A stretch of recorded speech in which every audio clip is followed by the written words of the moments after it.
नमस्कार, कमल पगारे किचनमध्ये तुमचं खूप खूप मनापासून स्वागत आहे. चला आज आपण मस्तपैकी टमाट्याचा गरमागरम सूप बघूया. बघा 4 गावठी टमाटे आहेत. हे 4 टमाटे घेतले आणि बीट घ्यायचं आहे थोडंसं अर्धा. एक गाजर घेतलेलं आहे. सगळे हे धुवून स्वच्छ कापून आणि शिजायला ठेवून द्यायचं. चांगलं 2-3 उकळीमध्ये आपल्याला शिजून घ्यायचं आहे. त्याच्यानंतर मिक्सरमध्ये बारीक करून घ्यायचं आहे. थोडीशी चिंच टाकायची, आंबट आंबट छान लागतं आहे.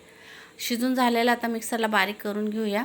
बारीक करून झालं त्याच्यामध्ये 2-3 काळी मिरी टाकूया चवीसाठी, थोडासा लसूण, मीठ, थोडीशी मिरची, 2-4 फिक्या मिरच्या आहेत त्या, आणि ओलं खोबरं त्याच्यात, कोथिंबीर, थोडासा आल्याचा तुकडा, आणि मस्त बारीक करून घेऊया मिक्सरला. बारीक करून झालं की चाळणीवर आपल्याला चाळून घ्यायचं आहे.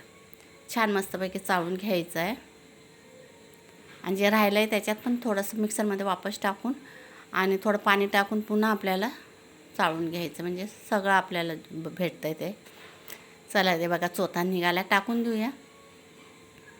मीठ थोडंसं कमी, मीठ बघायचं व्हायला थोडं कमी झालेलं आहे म्हणून पुन्हा टाकलेलं आहे. आता टोप ठेवूया आणि तुपाची फोडणी देऊया. 1 चमचा तूप टाकायचं आहे, थोडंसं जिरं टाकायचं आहे त्याच्यामध्ये, 2 मिरच्या टाकलेल्या आहेत. वाटण्यामध्ये मी त्या फिक्या मिरच्या घेतलेल्या आहेत. थोडासा हिंग घेतलं आहे, थोडी हळद घ्यायची आहे.